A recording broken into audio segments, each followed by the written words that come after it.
It's a new semester, but it doesn't look like anything has changed with Texas football. We'll break down Tom Herman's debut, look ahead to the NFL season kickoff, and much more. I guess we'll get into it, guys. Always enthusiastic, unbelievable, hard-nosed. Roll up the sleeves for this one. This Dallas team was very overrated from the start, like they always are every year. The talent there, Kevin Mack, Eric Davis, and Cronin Roach are maybe three of the most talented guys in the team. Oh, that's an ugly shirt. Always a pleasure having you on, guys. Time to freak out, Reese. Good evening and welcome in the College Crossfire. I'm your host, Mark Skol Jr. Reese Miller is not with us. He's in Fayetteville, but glad you are joining us on your Wednesday night. It's the first show of the semester, so let's go ahead and meet our panel. The man with the most wins, unofficially, on College Crossfire, Jonathan Polasek. How you doing tonight? You know what, Mark? I'm doing well, and I have to do this, and I'm only going to do it once because I have to. Perfect. Got to get it out. How you doing, Mark? Jonathan, I'm going to be serious with you here. If I was doing any better, it wouldn't be fair to anybody else. Joe, how you doing? I'm doing good, Reese. Good to be back. Great to have you on, Joe.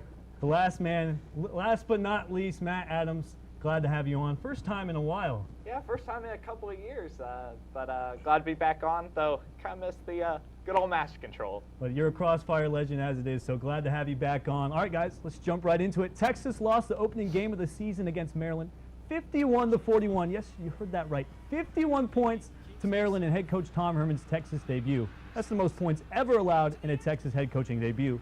So much has happened in this game, from blocked field goals to punt returns for touchdowns. But what is your biggest takeaway from this game? Jonathan, we'll start with you.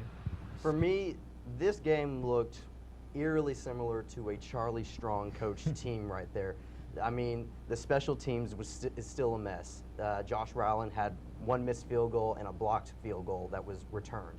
And then the rush defense was non-existent. They gave up, I believe, on 43 carries, over 250 yards. Tom Herman had preached physicality, and he had said that Texas was going to be a much more physical, a much stronger team, and I didn't see that this game. So it looked no different than anything that we saw last year. The rushing defense was absent, like you said, but the rushing offense wasn't there either. It just seems like, I mean, again, it's not going to happen overnight, but I think Tom Herman could be on the right path. Joe, what say you? This is just a poorly coached team when you look at every dynamic of the team. The passing offense was all right, but the rushing defense, like he said, was almost non-existent. Texas had less than 100 yards for rushing on the game. The defense gave up 51 points. They couldn't stop the run. They couldn't cover. They couldn't even tackle. Special teams was a mess. Even fielding a kick was hard for the Longhorns to do. They were just terrible in almost every facet of the game. What was it, like 2 missed kicks by Devin Duvernay, a guy who's supposed to be a stud this year, not making a great, strong impression to start off the season. Matt, what about you? Yeah, for me, it's same song, but with a different tune to it. It's just all the way around, this team didn't do what they were supposed to. After 9 months of listening to Herman's changing a culture here, it was the exact same stuff. The fact, you mentioned the running attack, the fact that Shane Buechele had 15 carries, that's more than Chris Warren and Kyle Porter combined. Mark, this is going to make you cry a little bit, I bet, but this was the least amount of rushing yards a Texas team had since we were up there covering Texas in South Bend. Oh, man. That was 38-3, by the way. Yes. Worst game I've ever seen in my life. Yes. Negative start to the season for the Texas Longhorns, but it's a positive start here. Everyone's getting a point to start off the show, so glad to have everyone back for the semester. So Texas started the season on a sour note, but the game wasn't all negative. Texas, there were some players who raised some eyebrows against Maryland, so which player's performance gave you the most optimism moving forward? Joe, you're starting off on this one. I'm going to go with a tie to both wide receivers Colin Johnson and Reggie Hemphill Maps. They both had a touchdown. One came on one was on a catch, but the other one came on a kickoff return for a touchdown. Exciting, got the Longhorns back in the game. It didn't do enough to win, but they both had very impressive games. I think the strength of this Texas team is obviously the receiving core, and Colin Johnson could be a potential top pick in an NFL draft, top 3-round pick. So I think he's looking good. Reggie Hemphill Maps looking good as well in the punt return game, like you said. Matt, Who stood out to you? Yeah, Reggie Hemphill was my guy. I know a lot of people get excited about Holton Hill with the pick six, the blocked field goal that he recovered to take to the end zone, but they were fluke play, at the end of the day. I got to go with Reggie Hemphill maps. He did it both on the receiving end. That punt return he had was by far the most electric thing that I've seen on special teams since Jordan Shipley. So I got to go with Reggie. No love for DJ Johnson on the special teams? A couple years ago, he had a kick return Please, against Mark, Rice. please stop. No. No, but I like Reggie. He looks great. I think he's going to be a solid number 2 receiver for this team. Jonathan, what about you?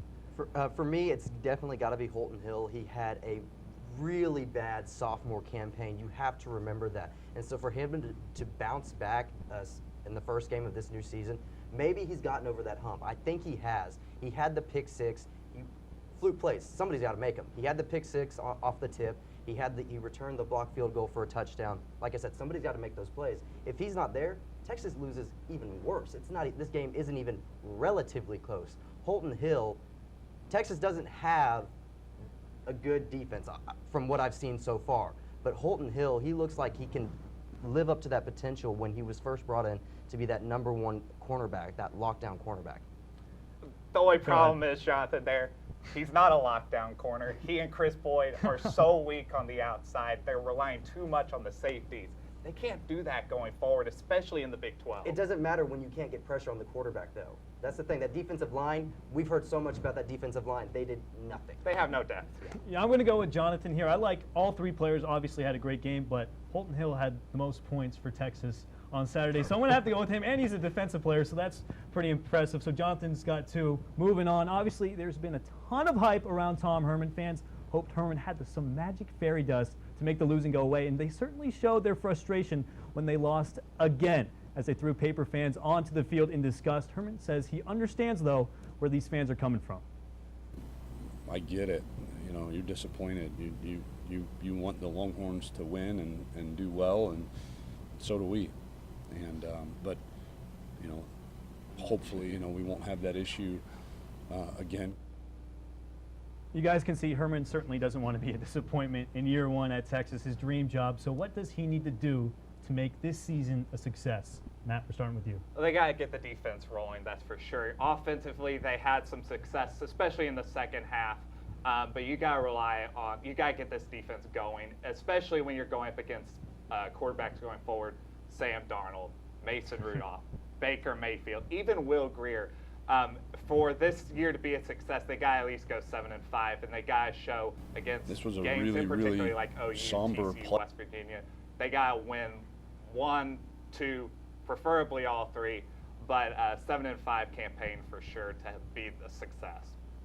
Jonathan? Texas definitely needs to be more physical at the point of attack. Offensive, defensive line, not great. Kyle Porter, Chris Warren, absolutely terrible against Maryland. Texas as a whole ran for under 100 yards. And when you have guys like Kyle Porter, Chris Warren, that cannot happen. And that, like I said, that defensive line getting no pressure, not getting to the quarterback, not disrupting anything, it's going to be a long day for Texas in any game going forward if they can't generate any pressure offensively or defensively. I think that Texas, they need to 6-6 is considered a success this year because Texas has seen 5-7, 6-7, and 5-7 the past 3 years. So just getting to a bowl game, I think, would be considered a success. And hopefully they can win one of those 6 against one of USC, OU, or Oklahoma State. Tom Herman needs a signature win. If he's beaten those the Iowa States, the Kansases of the world, that's not going to instill any confidence in him going forward. Jonathan, like you said, Texas looking to go 6-6. That would be great for me and Matt. We've been here. This is our 4th year, our senior year. Have not seen an above 500 season yet, so I'll take 500. That sounds good to me. Joe, what about you? Well, I mean, defense and running attack are nice, but special teams should be a give me. Like, when you talk about their kicking problems over the last 2 years, no one can buy a field goal. They can't field punts. They can't field kickoffs. They can't cover kickoffs. There were a couple big plays they made on those. So just getting the special team set would be a lot more to bring Texas competitive. Considering most of the games last year were really close, they lost a lot of games by single digits. So if they can stop the bleeding on that, that'd be helpful. I agree. All great points across the board, but I'm going to go with Matt because that's like, what, 3 straight Heisman candidates in a row? The defense has got to be top-notch, so I'm giving Matt the point. So we're heading into the break. Great stuff. When we come back, we've got some bold NFL predictions, and we'll talk about some of our rivals down the road. Coming up next. Welcome back in the College Crossfire, your home for live sports debate on the 40 acres. First show of the semester. Let's take a look at the scoreboard. We got Jonathan with 2, Joe with 1, Matt with 2. Still plenty of time left, though. It can change, as you guys know. So, of course, last weekend, everyone was glued to the couch watching college football. Some of us burning out in the sun at DKR watching the Terps take down the Longhorns. But some of the Longhorns' rivals didn't shine too bright either. Baylor lost to Liberty, an FCS school, 48-45 at home. And the good old fighting Texas Aggies blew a 34-point lead with 17 minutes left to UCLA. All 3 losses were embarrassing, but which one was the worst? Jonathan, we're starting off with you. Well, it's never good to lose to an FCS school, but Baylor is on the downhill slope, so I can kind of forgive that. But A&M, you're up 34 points basically in the 4th quarter, and you're telling me you can't finish the job off? That's pathetic. And these are A&M teams that are known for starting hot and then coming in crashing down. This is way too early for A&M to do this. I mean, I love to see it, but it's way too early. Josh Rosen, he threw for nearly 300 yards in those last 17 minutes.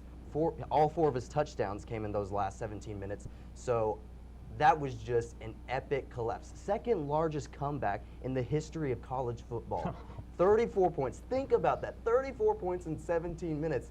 That's unfathomable. That was crazy, and I had turned the TV off. I thought the game was over, but to be fair to the Aggies, their starting quarterback was out, so starting quarterback was out. So I mean, I kind of can understand it, but it's still 34 points in 17 minutes. That's you're telling me that defense can't hold them for one drive? One drive. This is the same defense that struggles against Alabama like you said, and LSU. it was like one Aggie season in one game. Like they started off the first half strong. They always start 5-0, and then they always collapse at the end of the year. Great to see. Joe.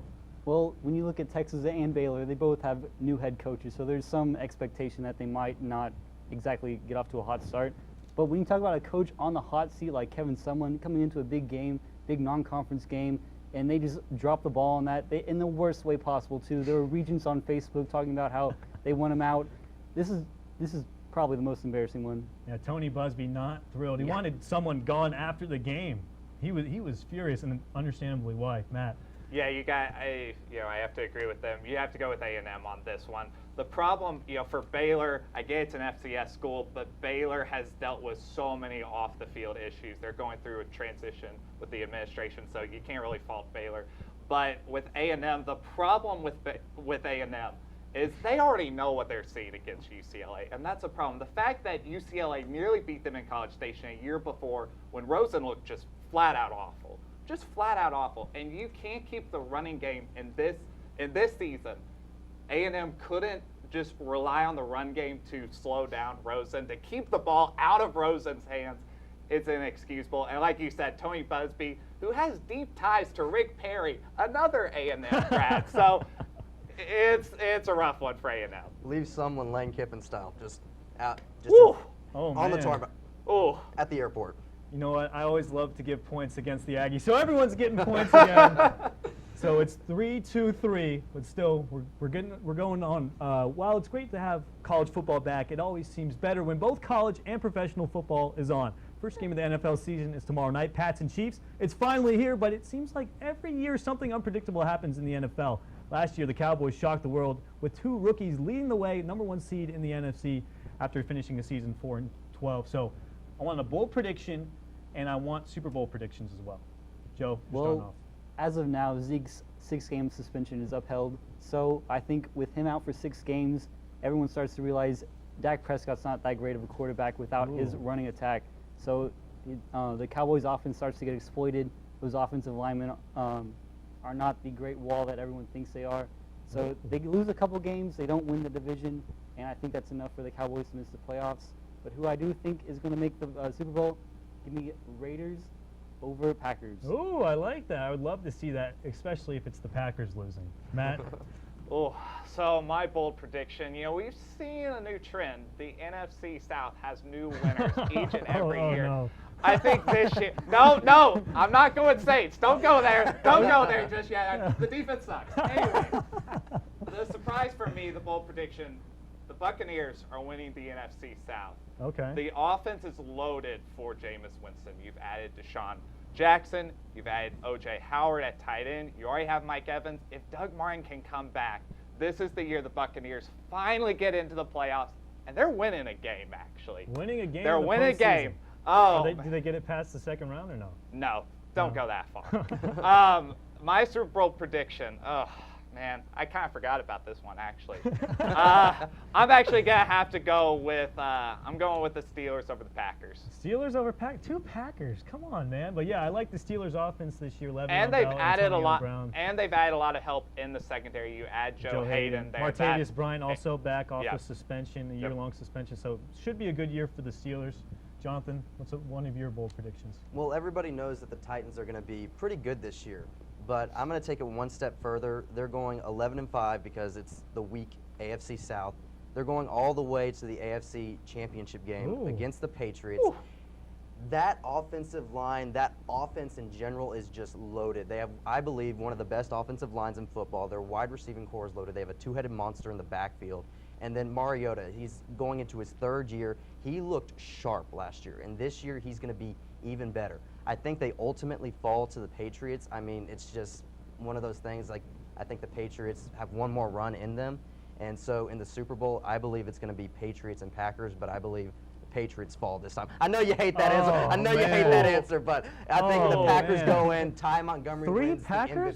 the MVP. 3 Packers to the Super Bowl? You guys kidding me? Oh you my got a gosh. bad man. Oh, don't even get me started. You might lose some points off of that comment. But I'm going to go with Jonathan. I really like Tennessee this year, and Mariota broke his leg last season. He's got them in the AFC Championship. I think that's pretty bold, so I'm going to go, and I think the Pats are just too good right now. It's like the Golden State Warriors of the NFL. So I'm going Jonathan. He's getting the points there. All right, last question. The U.S. Open is heating up, and there are many familiar faces playing well. Roger Federer, Rafael Nadal, and Venus Williams are all still alive. Venus with a well-deserved win last night over Petra Kvitova. All 3 of these players are on the tail end of their careers and still seem to be defying father time. So which one do you want to see do well in this tournament, and who do you think can end up winning this whole thing? Matt.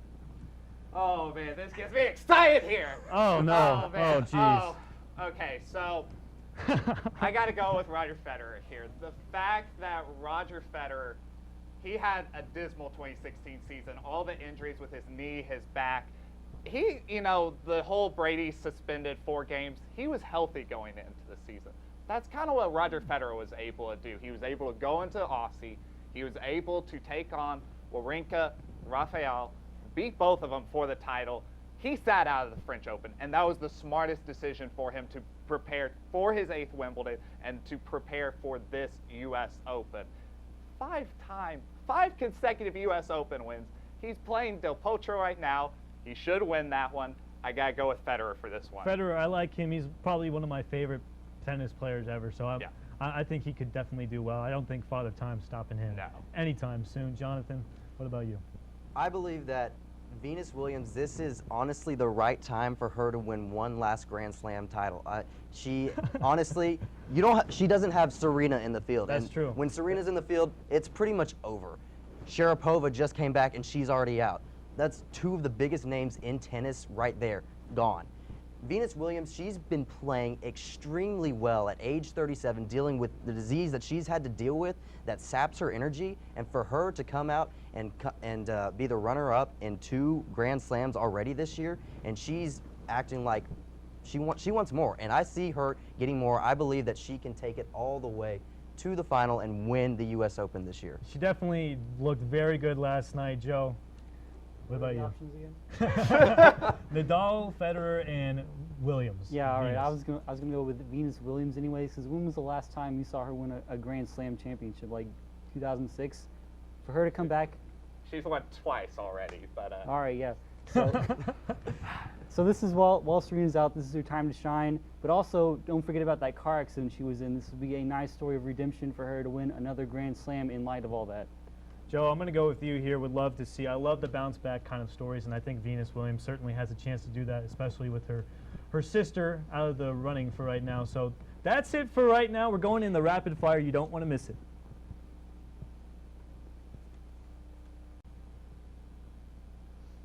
Welcome back to College Crossfire. It's heating up for some rapid fire. For those of you watching at home, each question in rapid fire is worth 2 points, so it's still anyone's game. Let's take a look at the scoreboard. Jonathan, you've got 4, Joe with 3, and Matt with 3 as well. But as you guys know, anyone's game here in rapid fire. Could be Matt coming out on top for the first time since sophomore year in the fall. So Man, no love for Federer. I'm still salty about that right now. all right, guys, while Longhorns fans might feel the Texas loss was painful, it was even worse for former Longhorn Colt McCoy. The Redskins quarterback made a bet with a Washington reporter on the outcome of the game. Of course, McCoy lost and was forced to wear a Maryland shirt and pose for a picture. Colt had none of it, of course, and the question is this: what's the worst way to embarrass someone for losing a bet on a game? Anyone can jump in here. It's rapid fire. I was thinking maybe you could make them like streak down in their underwear and like have them like run across a sort of a sidewalk while you're throwing stuff at them and you film it. Maybe get it on He's already ESPN. done that. That's not That's fair. very good. That tactic right there has made ESPN Sports Center. So that's pretty good right there. That's pretty strong. I've never heard of that before, though. Oh, Never. really? No. Wow. You know what I would have them do?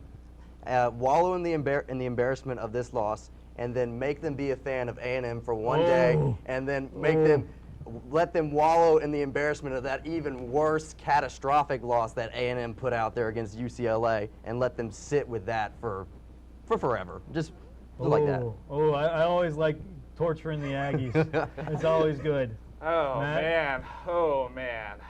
Now, you lost any bets in your time? I've lost a few. Most of my bets involved having to cut my hair, so that was pretty brutal. Haven't lost recently, have you? No, not recently, so that's good. But no, that'll start up with fantasy coming up. Oh man, no. Oh gosh, no.